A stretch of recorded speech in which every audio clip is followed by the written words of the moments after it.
우크라이나 전쟁 소식입니다. 조만간 우크라이나 동부 돈바스 지역에서의 결전이 예고된 가운데 러시아는 우크라이나 남부 도시 마리우폴을 함락시키기 위해 막바지 공세를 강화하고 있습니다. 폴란드에서 취재하고 있는 김건희 기자 연결돼 있습니다. 자, 김 기자. 마리우폴은 러시아군이 계속 집중 포격도 하고 이미 포위를 한 것 아닙니까? 우크라이나 군이 아직 버티고 있나 보군요. 네, 우크라이나군은 아직 저항하고 있습니다. 아파트 단지 사이에서 폭발이 연달아 일어나는 모습이 화면에 보이실 텐데 이건 우크라이나군 방위군 소속 부대가 공개한 영상입니다. 러시아의 장갑차를 부수는 장면인데요. 우크라이나군은 러시아군의 병력이 우크라이나보다 10배나 더 많은데 아직 이렇게 싸우면서 버티고 있다. 이런 설명도 함께 달았습니다. 러시아가 마리우폴을 함락시키려는 이유는 이 도시가 지난 2014년 러시아가 무력으로 병합한 크림반도와 동부 돈바스 지역을 연결하는 전략적 요충지이기 때문입니다.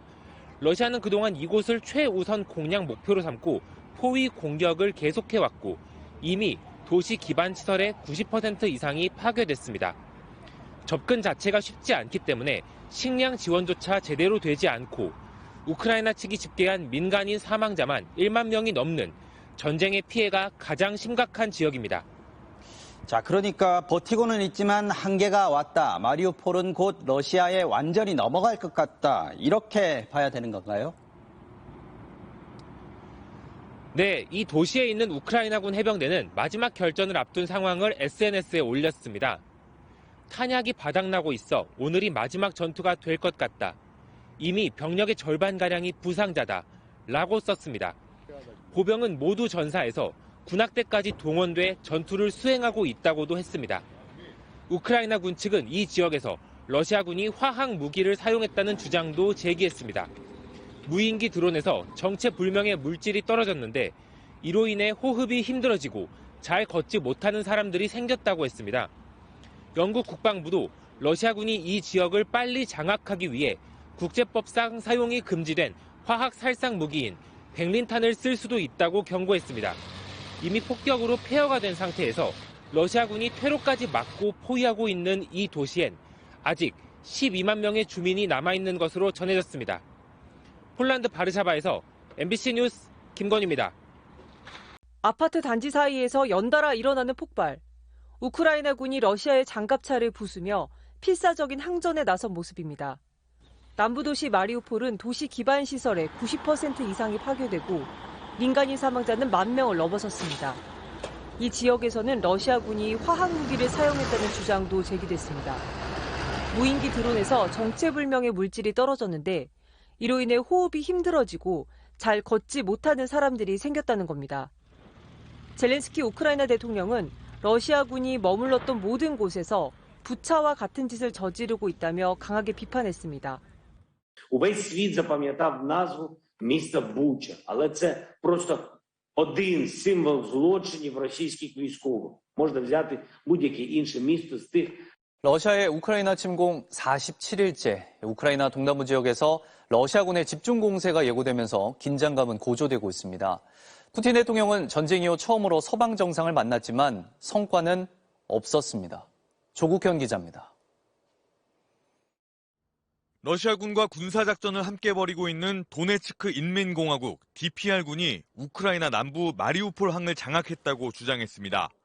DPR의 수장 데니스 푸실리는 러시아 방송 인터뷰에서 마리우폴 항은 우리의 통제하에 있다고 말했습니다. 이에 러시아군의 마리우폴 함락이 임박했다는 관측이 나오고 있습니다. 마리우폴을 방어 중인 우크라이나 해병대 역시 SNS를 통해 탄약이 바닥났다면서 오늘이 아마도 마지막 전투가 될 것 같다는 상황을 전했습니다. 우크라이나 국방부는 러시아가 동쪽에서 공격 준비를 거의 마쳤다며 조만간 대규모 공격에 나설 거라고 내다봤습니다. 우크라이나는 러시아군에게서 탈환한 북부 지역의 부대를 이 지역으로 이동시키며 결사항전의 의지를 다졌습니다. 우크라이나 동남부 지역의 전쟁이 치열하게 전개될 수밖에 없는 건 이 지역의 전세가 향후 협상의 주도권을 좌우할 수 있기 때문입니다. 전황이 급박하게 돌아가는 상황 속에서 푸틴 대통령은 모스크바에서 카를 네함머 오스트리아 총리를 75분 동안 만났습니다. 개전 이후 EU 소속 국가 정상이 푸틴 대통령과 대면한 건 처음이었지만 휴전 중재 등 기대했던 성과에 이르지는 못한 것으로 전해졌습니다. Ich habe generell keinen optimistischen Eindruck, den ich Ihnen mitbringen kann von diesem Gespräch mit Präsident Putin. Die Offensive wird offensichtlich massiv vorbereitet. 이런 가운데 유럽연합은 외무장관 회의를 열고 우크라이나에 대한 무기 지원을 확대하기로 했습니다. 무기 추가 지원을 위해 5억 유로, 우리 돈 약 6,700억 원을 투입하고 재원은 유럽 평화 신용기금에서 마련할 계획입니다.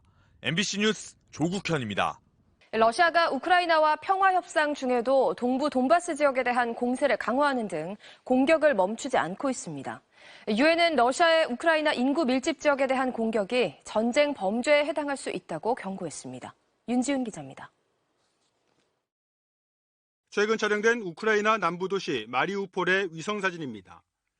불과 한 달 새 건물 대부분이 처참히 무너졌고 아름다웠던 항구 도시는 옛 모습을 찾아보기 어려울 정도로 파괴됐습니다. 5차 평화회담 직후 수도 키이우와 북부 지역에 대한 공격을 대폭 줄이겠다는 러시아의 발표는 지켜지지 않고 있습니다. We receive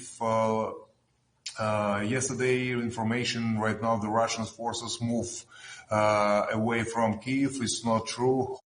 오히려 러시아는 우크라이나에서 특별 군사작전을 지속하고 있다며 키이우와 북부 지역에서 주요 과제를 이행한 만큼 군대를 재편성하고 있다고 밝혔습니다.